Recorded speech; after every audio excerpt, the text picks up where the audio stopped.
Welcome back student, आपका हमारी नई वीडियो में। इस लास्ट वीडियो में हमने क्या पढ़ा था?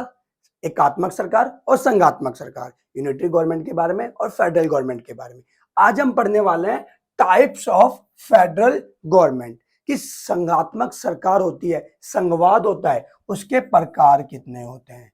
अर्थात संघवाद या फेडरलिज्म, जो हमने टॉपिक देखा था लास्ट टॉपिक में कि शक्तियों का विभिन्न स्तरों पर बंटवारा, उसी के अगले वीडियो की बात कर दी जा रही है पार्ट 2 के अंदर। इसमें हम पढ़ने जा रहे हैं शक्तियों का बंटवारा होता है वो कितने तरीके से हो सकता है, यानी कि types of federal government.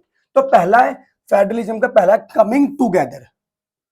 Coming together मतलब क्या होता है? कमिंग टूगेदर का मतलब होता है छोटे छोटे छोटे देश आपस में मिलकर एक बड़ा देश बनाने लगा।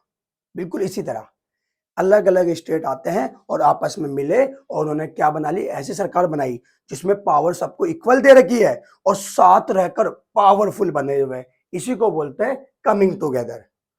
होल्डिंग टुगेदर, जब कोई बड़ा नेशन क्या करता है, छोटे छोटे स्टेट्स होते हैं उनको होल्ड करके रखता है कि भैया तुम जाओ मत, अगर तुम जाओगे तो टूट जाएंगे, हम भी टूट जाएंगे, तुम भी टूट जाओगे, अलग अलग हो जाएंगे। ठीक है, तो होल्डिंग टुगेदर जब सरकार, जब क्या होता है, अलग अलग स्टेट, जब कोई पावरफुल पावरफुल कंट्री है वो अपने स्टेटों को कंट्रोल करके रखती है।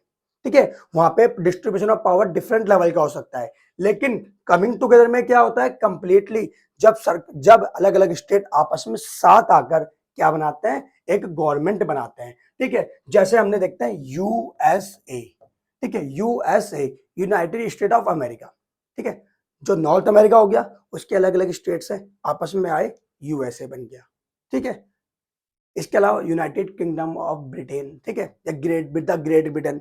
इसमें हमने क्या देखा था, ग्रेट ब्रिटेन के अंदर आयरलैंड, स्कॉटलैंड और कौन, आयरलैंड, स्कॉटलैंड और इंग्लैंड, ये आपस में आए, इन्होंने क्या बना लिया, कंप्लीटली कमिंग टुगेदर वाली गवर्नमेंट बना ली और पावरफुल हो गए। तो होता क्या है कि क्या हम पढ़ क्या रहे हैं, holding together and coming together. Coming together का मतलब साथ आकर, क्या, साथ आकर, संघवाद। और होल्डिंग टुगेदर का मतलब होता है साथ लेकर। थोड़ा सा कॉमन डिफरेंस है इसके अंदर, साथ आकर और साथ लेकर। अभी कॉमन डिफरेंस है क्या, इसको देखते हैं, जस्ट ये देखते हैं भाई। देखो, होल्डिंग, कमिंग टुगेदर मतलब साथ आकर, क्या, साथ आकर, साथ आकर। तो पहली चीज, independent states coming together on their own to form bigger unit. मतलब छोटे छोटे देश आते हैं, इंडिपेंडेंट है, स्वतंत्र है, आप पास आते हैं और कंप्लीटली एक बहुत बड़ा यूनिट बना लेते हैं, एक बड़ा संघ बना लेते हैं ताकि पावरफुल रहे। जबकि होल्डिंग टुगेदर यानी कि साथ लेकर, क्या, साथ लेकर, इसमें हम भारत के बारे में पढ़ेंगे। लार्ज कंट्री होती है, डिसाइड करती है कि अब डिवाइड, अपनी पावर को डिवाइड कर ले between constitutional units and centre, या स्टेट्स बोल दो या प्रोविंसेस बोल दो। मतलब अलग अलग भागों में अपने, एक बड़ा देश अपने एक आपको बड़े बड़े भाग, अलग अलग भागों में डिवाइड कर लेता है, और जिससे क्या हो सके, शासन एक अच्छा हो सके और सबको साथ लेके चले। तो coming together and holding together, साथ आकर संघवाद और साथ लेकर संघवाद। Increase security bye pulling sovereignty and returning identity. ठीक है, सबकी आइडेंटिटी को अपने साथ लेकर चलते हैं। यूएसए, अभी हमने पढ़ा example. Centre is more powerful, इस सेंटर ऑफ मोर पावरफुल, हम देखेंगे कि इंडिया ने भी फेडरलिज्म लिया, और वो कौन सा लिया है, एक काशी, ऐसे कुछ, काशी फेडरलिज्म। मीन्स क्या होगा, एक ऐसा संघवाद जिसमें शक्तियों का बंटवारा तो है, पर फिर भी वो भी किसके बीच में, केंद्र सरकार और राज्य सरकार के बीच में। आगे वाली वीडियो में हम पढ़ेंगे, परंतु फिर भी वहां पे क्या होगा, जो सेंटर यानी कि जो सेंट्रल गवर्नमेंट, यूनियन गवर्नमेंट होगी, वो क्या होगी, पावरफुल होगी। ठीक है, वाइज द स्टेट, मतलब जितने भी वाइज हमारे जो वो होंगे, स्टेट्स होंगे, जितने भी प्रांत होंगे, उनसे भी पावरफुल कौन रहेगा, इस सेंटर रहेगा। मैंने पहले ही कहा था कि क्या, होल्डिंग टुगेदर में क्या होती है, जो पावर होती है, जो क्या कंप्लीटली अनइक्वली डिवाइडेड होती है, और जबकि कमिंग टुगेदर में क्या होती है, इक्वली डिवाइडेड होती है। All constituent state have equal power. लो, जितने भी स्टेट्स होते हैं उनके बीच में शक्तियों का बंटवारा क्या होता है, बराबर होता है। जबकि होल्डिंग टुगेदर में क्या होता है, अनइक्वल पावर्स, जैसे सेंटर को ज्यादा जबकि स्टेट को कम, कहीं पे इक्वल होता है, कहीं पे सेंटर को ज्यादा, कहीं पे स्टेट को कम।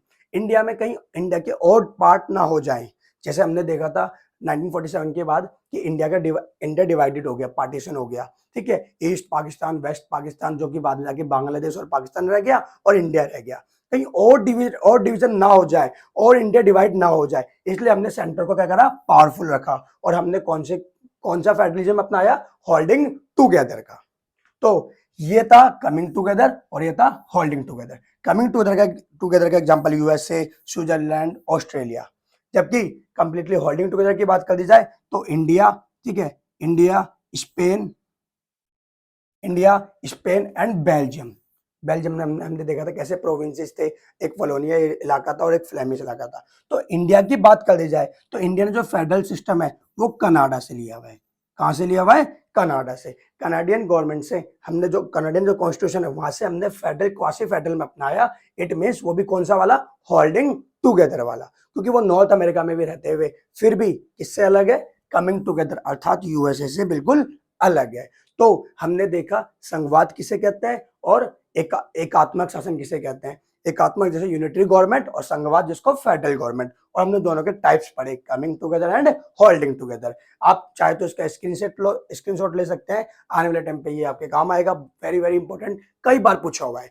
जब तक के लिए हम अगली वीडियो का जल्दी अगली वीडियो बनाने वाले हैं और उस वीडियो के अंदर हम आगे बढ़ेंगे फेडरलिज्म के और डिटेल में, वो भी इंडिया में।